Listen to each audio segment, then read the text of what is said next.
Buenas tardes, hermanos.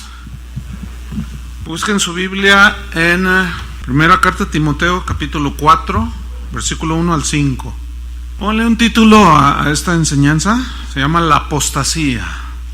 Primera Timoteo 4, versículo 1. Dice así: pero el Espíritu dice claramente que en los postreros tiempos algunos apostatarán de la fe, escuchando espíritus engañadores y a doctrinas de demonios, por la hipocresía de mentirosos, que teniendo cauterizada la conciencia, prohibirán casarse y mandarán abstenerse de alimentos que Dios creó para que con acción de gracias participasen de ella los creyentes y los que han conocido la verdad. Porque todo lo que Dios creó es bueno, y nada es de desecharse si se toma con acción de gracias, porque por la palabra de Dios y por la oración es santificado. Una de las profecías bíblicas más actuales es precisamente la seguridad de que un día iba a aparecer la apostasía. En el versículo 1, vamos a estudiar estos 5 versículos. En el versículo 1 dice: pero el Espíritu dice claramente. Aquí el Espíritu es el Espíritu Santo, obviamente. Y el verbo decir, cuando dice el Espíritu dice, significa, al venir de una palabra griega, lego, significa hablar extensamente.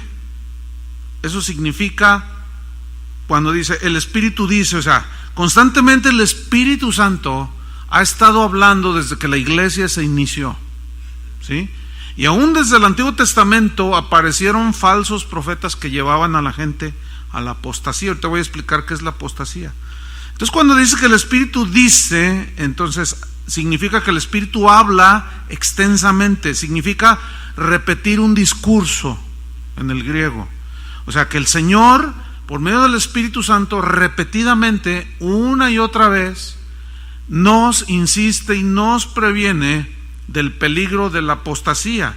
Entonces, cuando dice el Espíritu nos habla extensamente, repetidamente, pero lo que nos dice el Espíritu, hay una palabra muy importante ahí al principio del versículo. El Espíritu dice, ¿cómo? Veladamente, así dice.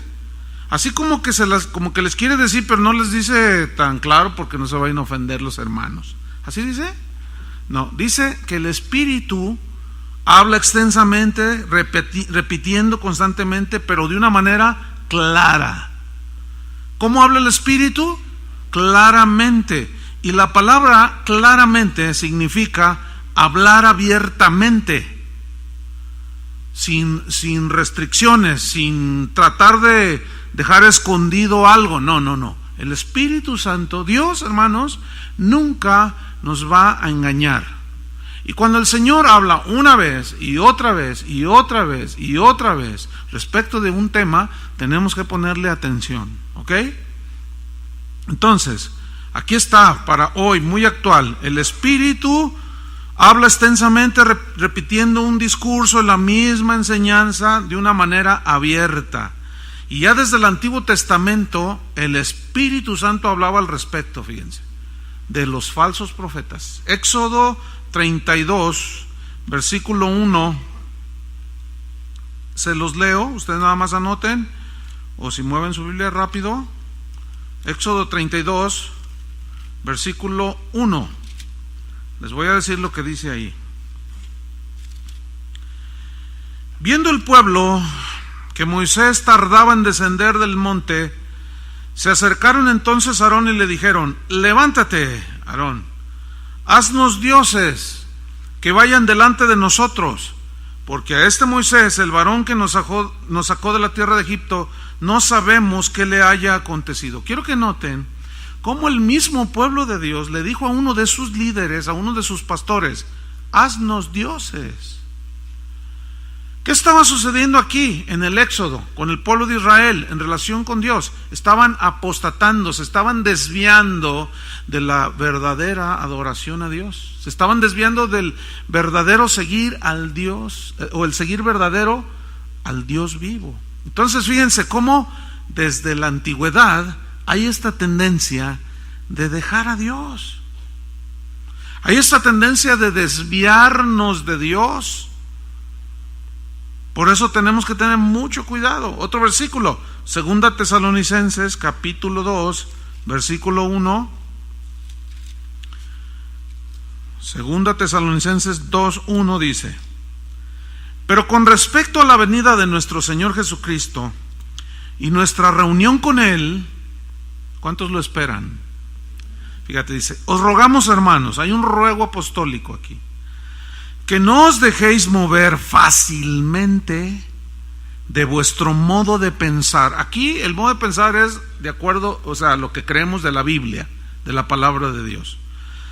Ni por palabra, dice, ni por carta como si fuera nuestra, en el sentido de que el día del Señor está cerca. Lo que pasa es que había unos maestros falsos que estaban enseñando cosas erradas acerca de la segunda venida de Cristo, ¿sí? Torcidas, y estaban apartando de la fe a algunos creyentes allí en Tesalónica. Versículo 3: nadie, dice, os engañe en ninguna manera, porque no vendrá. ¿Quién no vendrá? Cristo. ¿Estamos? O sea, Cristo no vendrá sin que antes venga, ¿qué? La apostasía, y se manifiesta el hombre de pecado, el hijo de perdición. Entonces, volvamos a Timoteo. El Espíritu habla extensamente, nos repite una y otra vez, con claridad, abiertamente. Sigo en el versículo 1, capítulo 4, versículo 1. ¿Qué nos dice el Espíritu? Que en los postreros tiempos. ¿Cuáles son los postreros tiempos? ¿Cómo la Biblia, cuando mencionan los postreros tiempos, cuáles son? Bueno, estos iniciaron cuando Cristo vino a la tierra. De allí empezaron, es el desenlace de la historia humana a partir de la venida de Cristo. Y estos postreros días, creo yo firmemente que nos han alcanzado. Yo estoy convencido que estos son los últimos días. Hoy se habla mucho de avivamiento.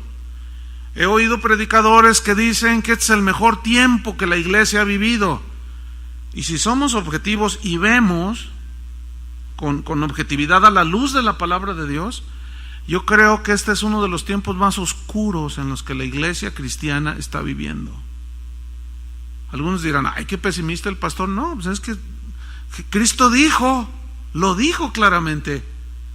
Y hoy, como fíjense, hoy al avivamiento le llaman retorcerse en el piso, tirarse, vomitar, emborracharse, caerse como tonto para allá y para allá. A eso le llaman avivamiento, hermanos, por el amor de Dios. Todos los avivamientos, si hablamos de esa palabra en la Biblia, iban precedidos de la predicación de la palabra, y la gente cambiaba su vida, su conducta. Ahora, dice pues que en estos postreros tiempos, fíjense lo que dijo Juan en 1 de Juan 2, versículo 18. 1 Juan 2, 18, refiriéndose también a los postreros tiempos. 1 Juan 2, 18. Voy a leer. Hijitos, fíjense cómo ellos ya consideraban su tiempo en los últimos tiempos. Ya es el último tiempo. Y según vosotros oísteis que el anticristo viene,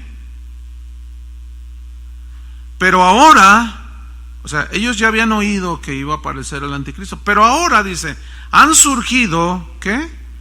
Muchos anticristos. Por esto conocemos que es el último tiempo. Cuando dice muchos anticristos, se refiere a mucha gente que se opone a Cristo. Anti es contra. Se refiere a gente que aún dentro de la iglesia se opone a la sana doctrina, que son anticristos porque se oponen, aún dentro de la iglesia, al mensaje de la palabra de Dios. Es increíble lo que estamos viviendo en estos últimos tiempos. Antes le llamaban legalista aquellos que predicaban mucho en contra de no te pongas, quítate, no uses aretes, y decían, ese es un legalista. Pero hoy los tiempos han cambiado de tal manera que hoy un legalista es aquel que quiere vivir apegado a la palabra de Dios, obedeciendo a Dios, con temor de Dios, obedeciendo la palabra de Dios, y a ese hoy le llaman legalista. Fíjense cómo han cambiado los tiempos. Yo le llamo a eso apostasía, y no es por un concepto mío, sino por lo que dice la Biblia. Muchos anticristos han surgido, han salido. Y hoy, miren, hoy mismo venía hace rato oyendo un disco, venía casi llorando yo. Es más, entré aquí todo agüitado, todo triste. No puede ser lo que se está predicando en los púlpitos, hermano. No les voy a decir todo, no tiene caso ahorita. Pero es increíble que un hombre con 30, 40 años en el Evangelio esté predicando lo que está predicando, sin argumento bíblico, nada más porque él sintió bonito. Ya todos deben de sentir bonito, y se predica un evangelio de los sentidos. Tienes que sentir a Dios. Eso no es lo que dice la Biblia, que tienes que sentir a Dios. La Biblia dice que tienes que creer a Dios, no sentirlo. ¿Ustedes creen que Abraham sentía a Dios cuando iba a ofrecer a su hijo? ¿Cristo sentía a Dios cuando estaba en la cruz? No estamos llamados a un evangelio de los sentimientos, hermano. Estamos llamados a un evangelio de fe, creer. Es la era tomasina. Hasta que no lo vea, hasta que no lo toque yo, hasta que no lo sienta. Y fíjate lo que dijo Jesús en su misericordia. A ver, ven, Tomás, mete tus dedos aquí. Y los mete. Ahora aquí a tu costado. Ay, Señor mío y Dios mío. Dice, creíste porque me viste y me tocaste. Pero más bienaventurados son los que sin ver creen. Aquellos que no están supeditados a los sentidos físicos, sino a la fe, y la fe es espiritual, hermanos. Y ven, yo bien triste, decía, no es posible que esté enseñando esto este hermano. En lugar de enseñar la fe y la confianza en Dios, es que si no lo has sentido es porque no has tenido un encuentro con Él. Hermanos, no podemos nosotros quedarnos en esa posición de sentir a Dios. A veces yo lo siento, y si no lo siento, ¿qué? ¿Ya se fue Dios? ¿Ya no está conmigo? No, hermano, porque Pablo decía, porque andamos por fe y no por vista. La vista es de los sentidos naturales y la fe es del nivel espiritual. Entonces, el justo por la fe vivirá y seguirá viviendo. Amén. Eso es parte de la apostasía, hermanos. Apartarse de las verdades del evangelio. Sigo pues ahí en Timoteo.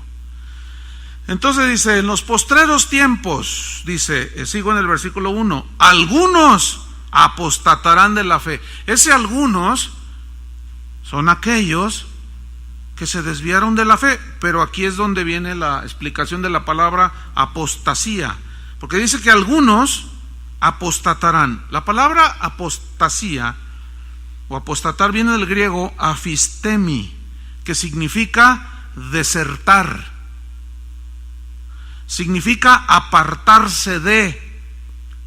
En este caso, un apóstata es aquel que es un desertor del evangelio, es aquel que se aparta de ¿qué? De las verdades del evangelio, aunque puede estar dentro de la iglesia. Ahora, la palabra griega, hermanos, tiene un significado todavía más profundo de desertar y de apartarse de, porque el verbo indica una acción deliberada. Eso está peor todavía, o sea, una acción a propósito. Una vez a un pastor preguntándole, oye, es que lo que estás enseñando, le dije, no tiene sustento en la escritura, y su respuesta fue, pues eso es lo que le gusta a la gente. Entonces tú eres de los que tienen una iglesia al gusto del cliente. Tú eres de lo que le vas a dar a la gente lo que ellos quieren. Pues esto es lo que funciona. El fin justifica los medios. Oye, ¿y la palabra de Dios? No, bueno, yo sé que la palabra de Dios dice, pero pues es que a la gente le gusta esto. Si uno les predica la palabra de Dios, no vienen. Por eso dice, algunos se apartarán deliberadamente de la fe. Aquí la fe son las verdades del Evangelio. Algunos deliberadamente, aunque también se entiende que algunos serán desviados de las verdades de la fe por ignorancia de las Escrituras. Aquí mismo lo vamos a estudiar a continuación. Entonces dice, algunos apostatarán de la fe. Ahora, viene una pregunta aquí. ¿Cómo es que algunos llegarán a apostatar? En el versículo 1 te lo responde. ¿Cómo? ¿Cuál es el verbo allí? Díganlo. Escuchando, muy bien. O sea, algunos apostatarán de la fe, dejarán las verdades del Evangelio, escuchando a espíritus engañadores. La palabra escuchando significa prestar atención, escucharlos detenidamente, aquella enseñanza que se está dando. Entonces, esta es la razón, porque van a escuchar atentamente, con atención, ¿a quién? A espíritus engañadores. Yo quiero hacerles notar que aquí espíritus engañadores no se refiere a espíritus así como demonios, no. Aquí se refiere a personas que son engañadores, ¿sí? Ahora, la palabra engañadores viene del griego planos, que significa impostor. O sea, son gente impostora, suplantadora.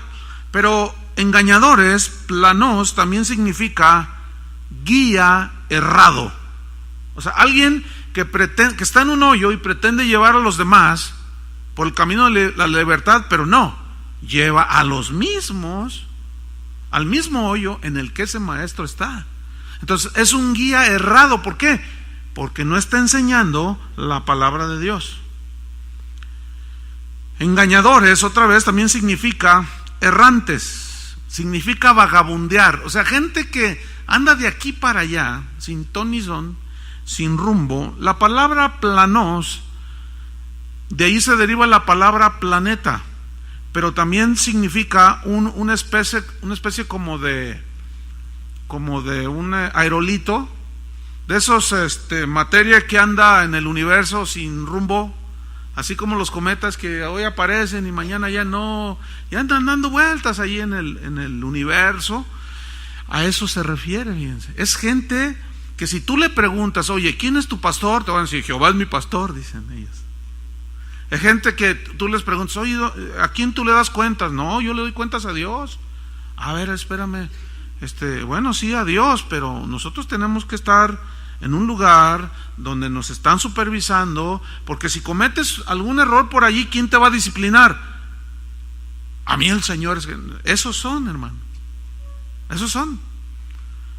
No tienen rumbo, no tienen lugar fijo y nomás andan por allí engañando a la gente. Dice pues que estos son espíritus engañadores. Ahora, estas personas engañadoras, ¿qué es lo que predican?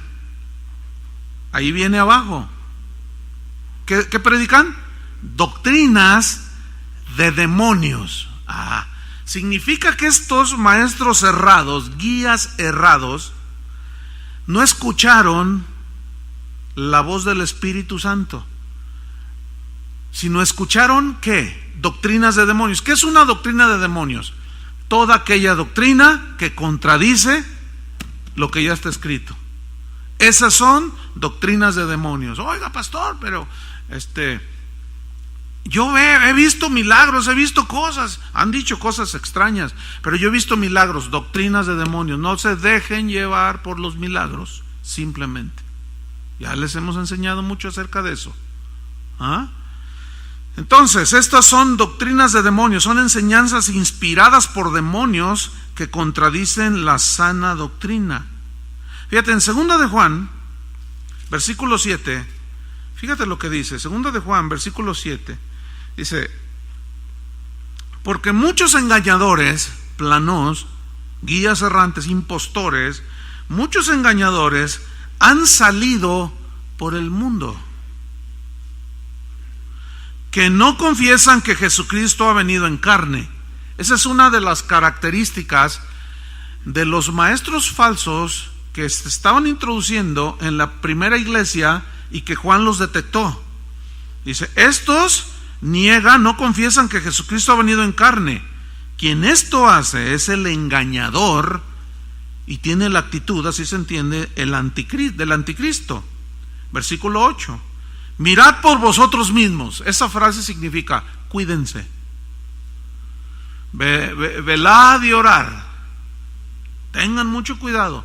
Miren por ustedes mismos. ¿Qué están escuchando? ¿Qué están viendo en la televisión disque cristiana? ¿Qué están oyendo? ¿Qué están viendo? Vean por vosotros mismos, dice. Mirad por vosotros mismos, para que no perdáis el fruto de vuestro trabajo, sino que recibáis galardón completo. Es decir, un hijo de Dios no pierde su salvación porque esa es segura, pero sí puede perder sus galardones. ¿Por qué? Porque de pronto escucha enseñanzas contrarias a la Biblia, que son doctrinas de demonios, y les hacen perder sus galardones. Claramente lo dice aquí Juan. Dice versículo 9: cualquiera que se extravía, aquí significa que se sale del camino, que apostata de las verdades fundamentales del cristianismo. Cualquiera que se extravía y no persevera, vive constantemente en la doctrina de Cristo. ¿Cuál es la doctrina de Cristo? El Evangelio. ¿Qué dice? No tiene a Dios. Wow. Más claro que eso no puede ser, ¿no es cierto? No tiene a Dios, dice. El que persevera en la doctrina de Cristo, ese sí tiene al Padre y al Hijo. Versículo 10. Si alguno viene a vosotros y no trae esta doctrina, ¿cuál? La doctrina aquí concretamente es la doctrina que asegura que Jesucristo es el Hijo de Dios encarnado, el eterno Hijo de Dios.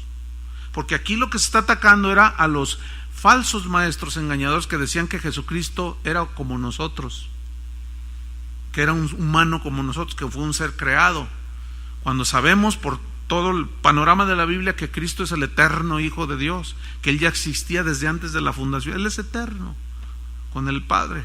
Entonces dice, si alguno de vosotros viene a vosotros y no trae esta doctrina, no lo recibáis en casa, ni le digáis bienvenido.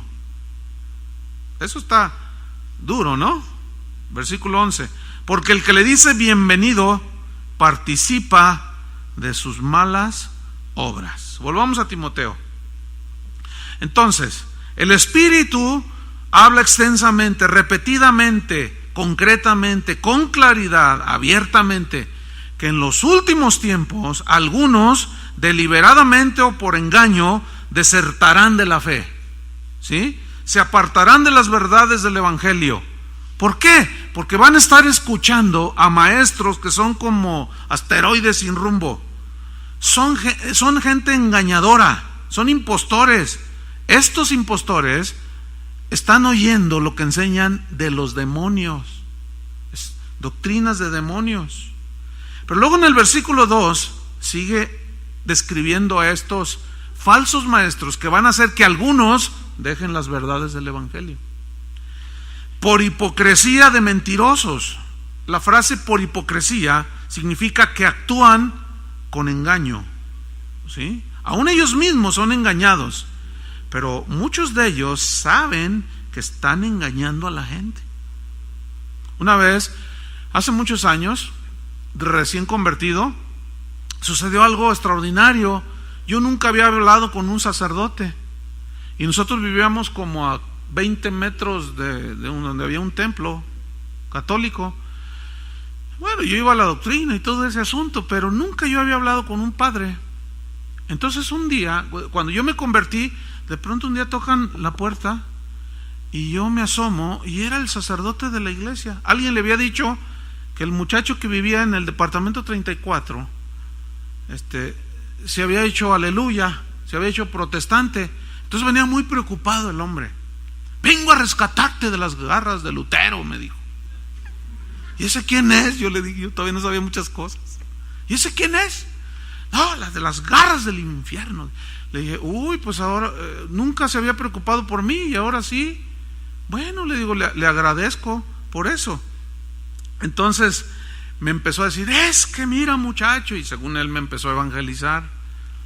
Yo no tenía mucho de cristiano, pero ya más o menos había escuchado algunas cosas. Entonces yo le dije, oiga, a ver, porque él me dijo, a ver, ¿dónde dice en la Biblia eso que me estás diciendo? Entonces yo agarraba y decía, ¿dónde está? ¿Dónde está? Y el Señor, en su misericordia, yo daba con el pasaje, pues no tenía no estaba todavía bien adiestrado. Aquí está, mire. Entonces lo leía, a ver, ¿qué dice eso? Bueno, y titubeaba el señor cura. Entonces yo le dije, al final, me dijo, bueno, me dice, está bien allí donde tú estás yendo, síguele, me dijo. Entonces eso me extrañó tanto y yo le dije, oiga señor cura, entonces usted está diciendo que yo verdaderamente encontré a Jesucristo y encontré la verdad en la palabra. Y me dijo, sí. Yo más me saqué de onda. Entonces le dije, oiga, entonces ¿por qué usted no le dice a la gente del evangelio de Jesucristo? ¿Saben qué me respondió? Dice, no, es que tú no entiendes. ¿Te imaginas quitar una tradición de tantos siglos para decirles esto? Mira, yo sé lo que la Biblia dice. Sé que no debemos adorar ídolos, sé que no debemos de tener, yo lo sé. Y le dije, yo estaba totalmente así, sorprendido de sus respuestas.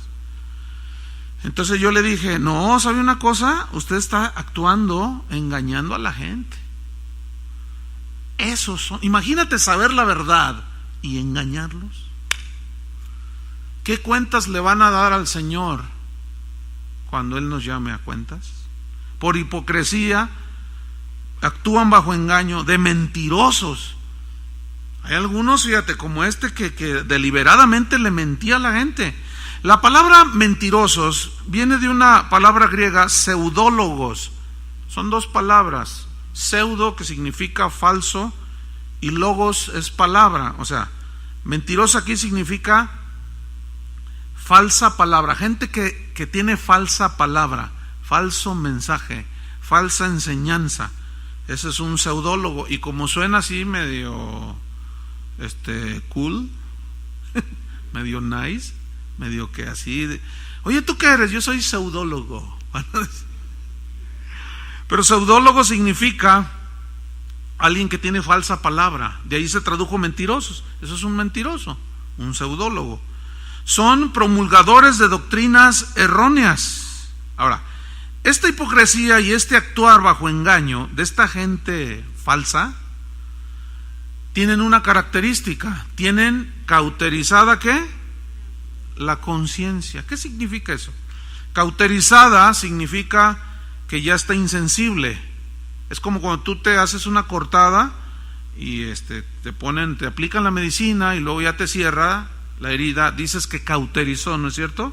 O sea, se cerró la herida. Es decir, la conciencia ya no está, ya es insensible. Pero la palabra que se tradujo por cauterizada tiene un significado muy interesante. Pongan atención. Significa literalmente marcar con un hierro candente. A ver, ¿cómo es esto? Mira, cuando en aquellos tiempos bíblicos, y todavía se utiliza en algunas partes, cuando quieren marcar a las reses como propiedad de cierto rancho, ellos ponen un hierro en el fuego directo. ¿Se han fijado en ese cuadro? Entonces lo están ahí, entonces está a todo lo que da, a rojo vivo, como dicen. Entonces la res la someten, la tiran, entonces el ganadero la marca. No, pues es un dolor tremendo. Pero después de que la marca, la curan a la res, ¿sí? Entonces se cauteriza la quemada, pero se queda una marca. Escúchenme bien. ¿Cómo entender esto? Que tienen cauterizada la conciencia, tienen marcada la conciencia. Hay una marca. ¿Saben qué? Son satánicos. Esa es la marca. Pertenecen al diablo, a Satanás. ¿Por qué? Porque al tener cauterizada su conciencia están marcados ya por lo que hablan, por lo que dicen, por cómo viven, y tú los tienes que saber identificar.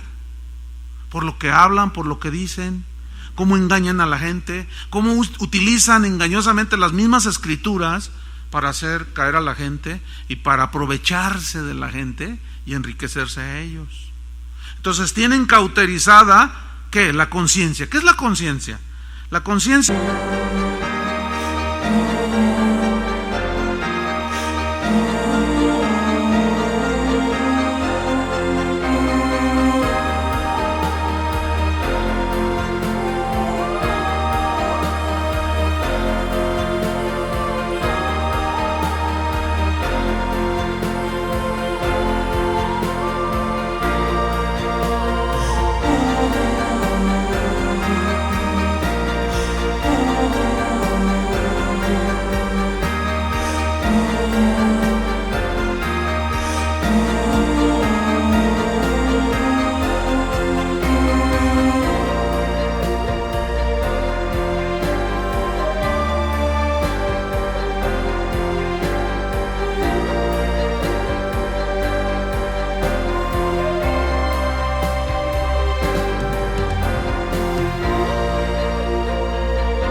Es esa parte en nuestro ser, nuestra alma.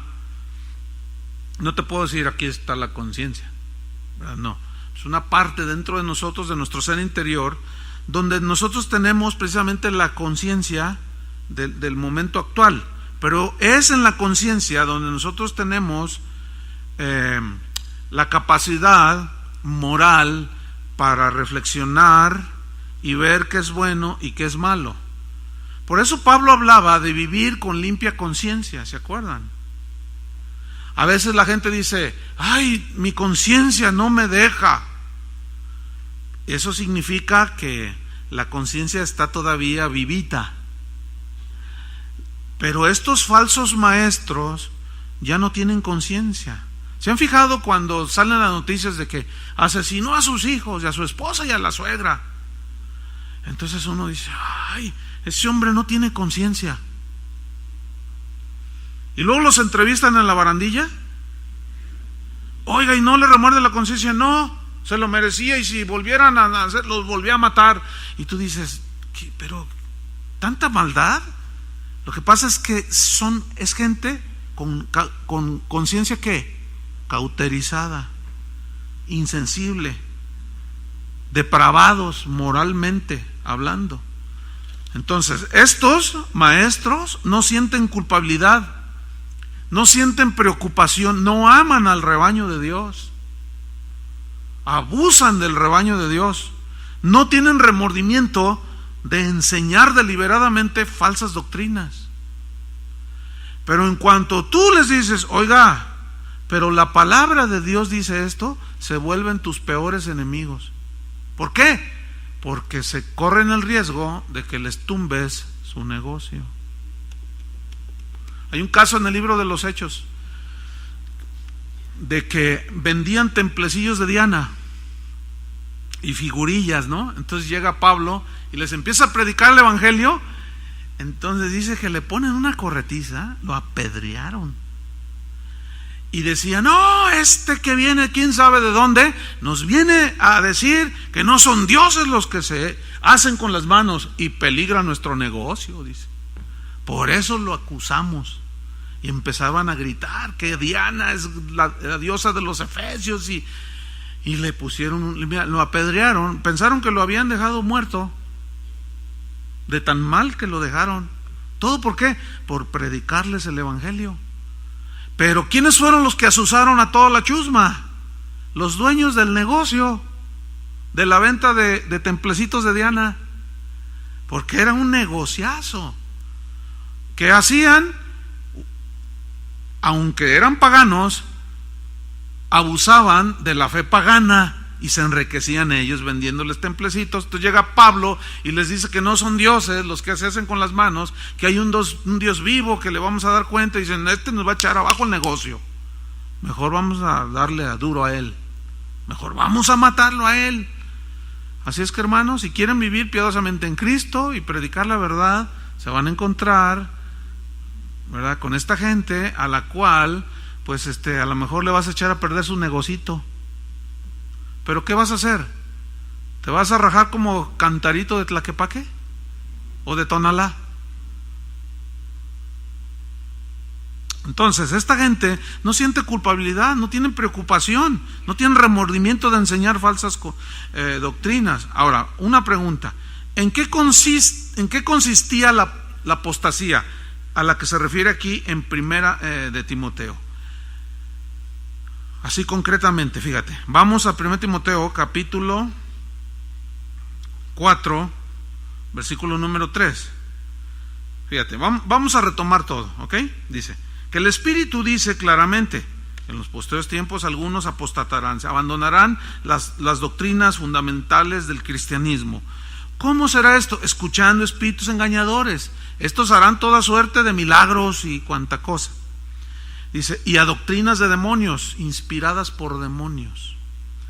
Por la hipocresía, el engaño de mentirosos pseudólogos que no tienen conciencia, no son sensibles. Ya se les terminó todo eso. Y fíjate el versículo 3: prohibirán casarse y mandarán abstenerse de alimentos. ¿Saben? En el siglo IV aproximadamente fue cuando se dio lo que se conoce como la vida monástica, que consistió en hombres que anhelaban vencer las pasiones de la carne, acercarse más a Dios. Entonces, al comenzaron a hacer a un lado la palabra de Dios, y vino la influencia de las doctrinas de demonios. Y fue cuando aparecieron los monasterios. ¿Qué son los monasterios? Donde entran los monjes y las monjas para supuestamente aislarse del mundo, con una muy falsa interpretación de lo que dice la Biblia acerca de dejar el mundo. Porque el mundo, hermanos, lo llevamos dentro, ¿no es cierto? Acá en la cabeza, y luego con la tendencia de este cuerpo de pecado hacia lo malo. Entonces, ¿de dónde sacaron eso? Y comenzaron a aislarse. Hay historias tan impactantes de gente que se subió a un árbol y duraron allí hasta 40 años, nunca bajaron, porque no se querían contaminar con el mundo. Bueno, ustedes saben que en la Iglesia Católica los sacerdotes no se casan. ¿De dónde surgió esa doctrina de demonios? De inspiración demoníaca. Porque si algo hizo Dios fue Adán y a Eva, y llenen la tierra. Dios fundó la familia, y herencia de Jehová son los hijos. Entonces estos sacaron por allí que Dios le dijo a uno que no debían de casarse. Ya estudiamos 1 Timoteo capítulo 3, donde dice: si alguno anhela obispado, buena obra desea, pero no es necesario que sea irreprensible, marido de una sola mujer. O sea, da por hecho de que los ministros debían ser casados, y si eran solteros debían de guardarse hasta el momento de casarse. Entonces aquí la prohibición era casarse. Pero las prohibiciones como influencia de doctrinas de demonios varían, pero no vamos a terminar mencionando muchas. De las que hoy se han metido dentro de la iglesia es: pacte con Dios, traiga $50, vamos a orar y Dios le va a hacer el milagro. Esa es una doctrina de demonios, así como lo oyen. Más claro no puedo decirlo. ¿Por qué? Porque Dios no cobra por hacernos los milagros. ¿Estamos o no? Y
aquí se suelta un montón de herejías que ahorita andan pululando por todas las iglesias, haciendo un lado el evangelio en una apostasía horrible.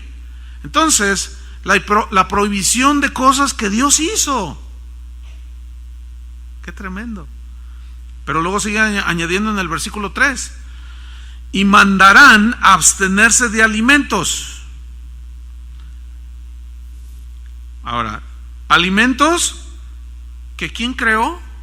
Dios, para que con acción de gracias, con una actitud de gratitud, participasen de ellos, o sea, de los alimentos, los creyentes y los que han conocido la verdad. Bien, estar soltero y ayunar no es malo, ¿están de acuerdo? Pero el engaño radica en atribuirle poder espiritual a hacer ciertas prácticas como no casarse para agradar más a Dios. ¿De dónde sacaron eso? ¿Qué dijo Dios? No es bueno que el hombre esté solo, no es bueno, le haré ayuda idónea. Entonces, entran en unas desviaciones tremendas. El primero que hizo y el más interesado en hacer que los cristianos se desvíen y apostatemos es Satanás. Lo vemos desde el huerto de Getsemaní, poniendo la palabra de Dios en la mesa de discusión. Con que Dios os ha dicho que si tú comes de este árbol te mueres, eso dijo Dios. Pues fíjate que no es cierto. Lo escuchó, ¿se acuerdan? Escuchó, la sedujo, la engañó y comió. Y ahora tenemos que estar aquí estudiando, ¿verdad? Entonces, Dios creó el matrimonio, ¿están de acuerdo con eso? Y la comida también. Y Él dijo que eran buenas cosas. Ahora, si Dios dijo que eran buenas cosas, yo les pregunto, ¿será bueno amar a tu familia? Entonces, ¿por qué hay sectas que dicen, no, la Biblia dice que tienes que dejar a tu padre y a tu madre? Hay sectas así. Hay pastores que le dicen a las hermanas, hermana, necesito que venga a limpiar la iglesia, pero hermano, es que ya diario vengo, pastor, y no, porque ellas dicen, pues es que mi esposo por eso no se convierte, dice que ya me esclavizaron aquí en la iglesia. ¿A quién le va a hacer caso? ¿A los hombres o a Dios? Entonces la hermanita toda ignorantita ahí, la pobre está ahí, no, pues a Dios, dice. Así es que venga, oiga, pero mi marido ya dice que si vuelvo a hacerlo me abandona. Pues que la abandone, divórciese de ese cocodrilo, porque Dios dice en su palabra que usted tiene que obedecerlo primero. ¿Estará certero ese pastor? Pues por supuesto que no, porque primero es Dios, después la familia y luego la iglesia. ¿Cómo la ven?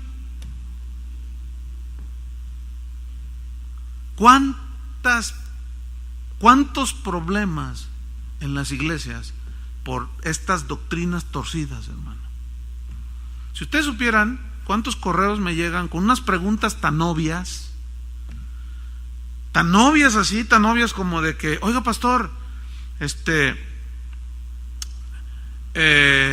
uno de los pastores ahí en la congregación, pues pues se ve que pues no vive como dice la Biblia, y pues todo el mundo se da cuenta, y pues nos han dicho que nos callemos, que pongamos los ojos en Cristo.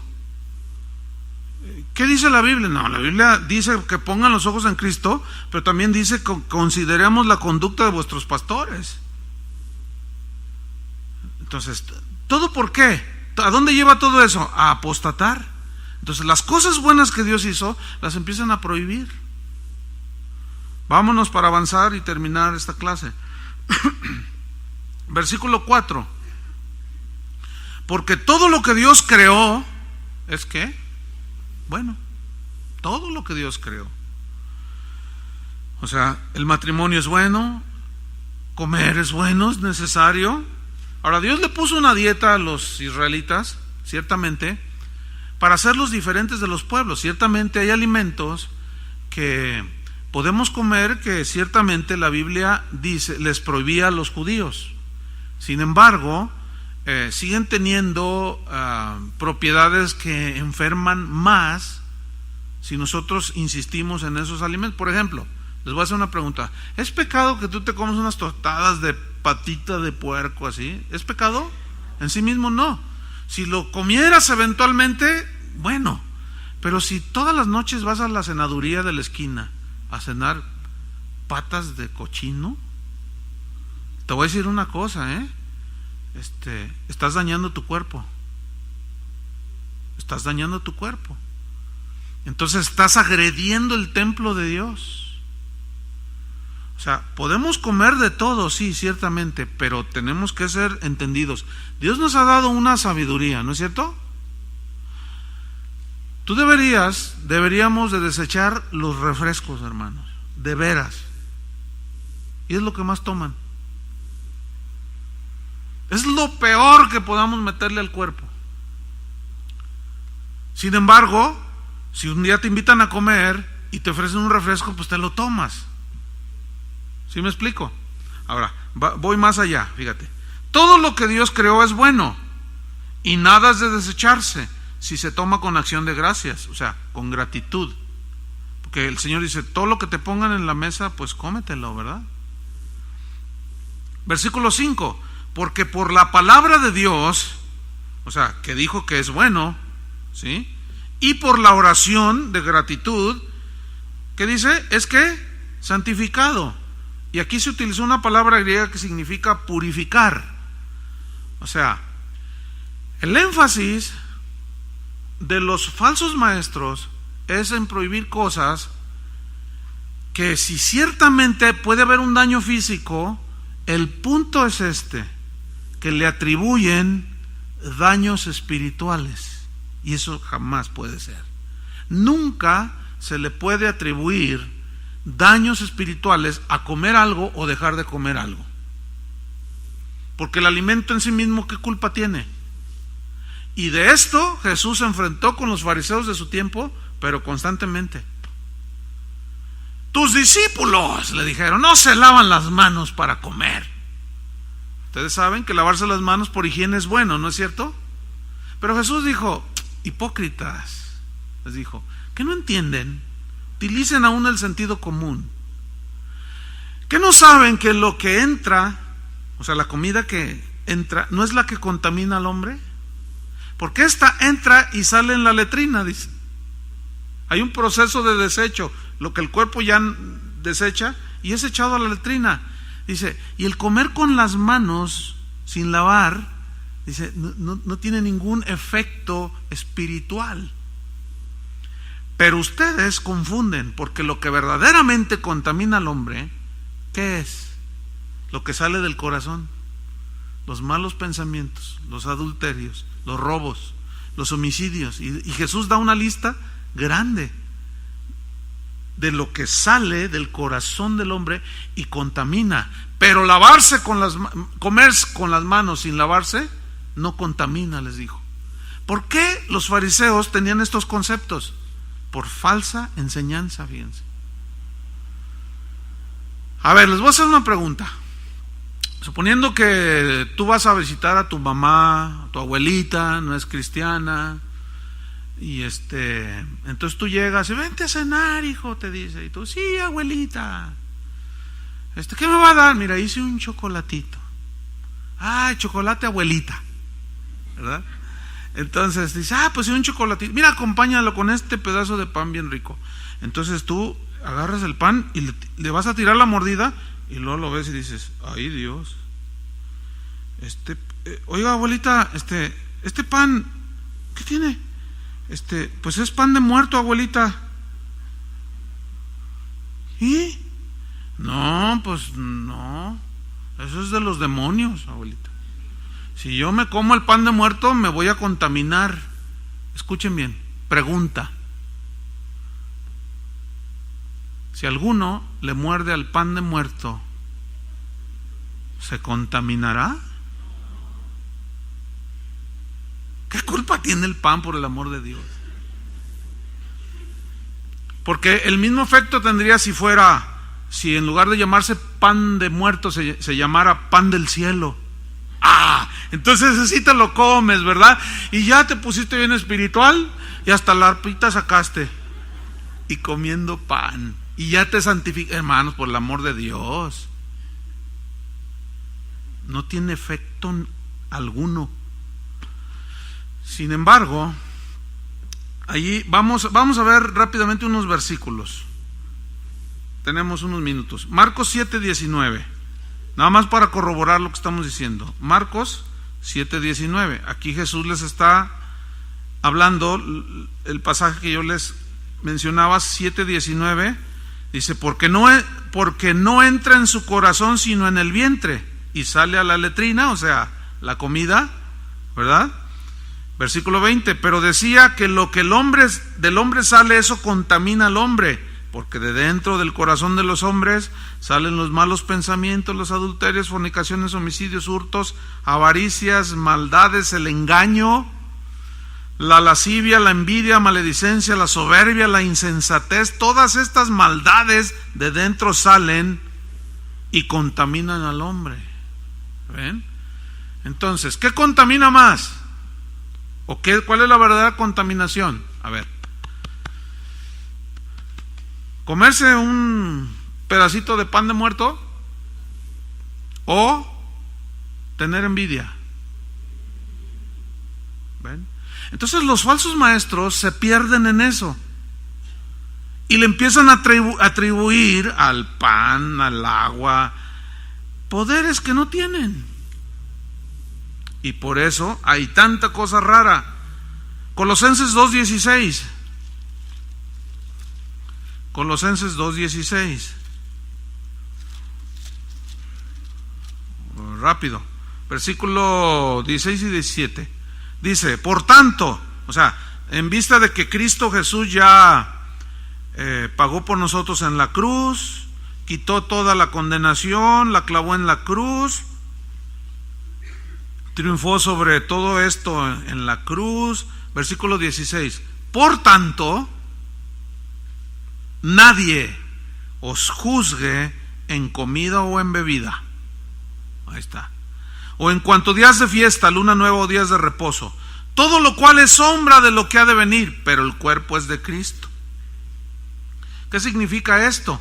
Que ya quedaron abolidos y en realidad nunca ha habido una consecuencia espiritual por comer ciertos alimentos. Romanos 14, que es todavía lo más claro que hay. Romanos 14, que todos los que estudiaron Romanos pues ya saben un poco más de esto. Romanos 14, versículo 1. Vamos a ver qué dice. Dice, recibid al débil en la fe. ¿Qué significa el débil en la fe? Es alguien que todavía sus convicciones del evangelio no están muy sólidas. Eso es el débil en la fe. Pero recíbanlo, pero no para contender sobre opiniones. Versículo 2. Porque uno cree que se ha de comer de todo. Yo soy de esos. Pero puede haber otro que es débil y come legumbres. ¿Me están siguiendo? Versículo 3. El que come no menosprecie al que no come. Y el que no come no juzgue al que come, porque Dios le ha recibido. ¿Tú quién eres que juzgas al criado ajeno? Para su propio Señor está en pie o cae, pero estará firme, porque poderoso es el Señor para hacerle estar firme. Versículo 5. Aquí está uno, hace diferencia entre día y día. O sea, mañana es Navidad, mañana es Año Nuevo, mañana es esto, mañana es lo otro. Ay, mañana es día del maestro, ay, mañana es día de no sé qué, ay, mañana es día del no sé qué, mañana es día del compadre, mañana. Y siempre está con los días, ¿verdad?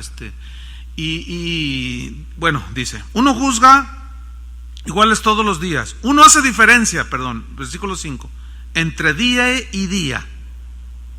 Otro juzga iguales todos los días.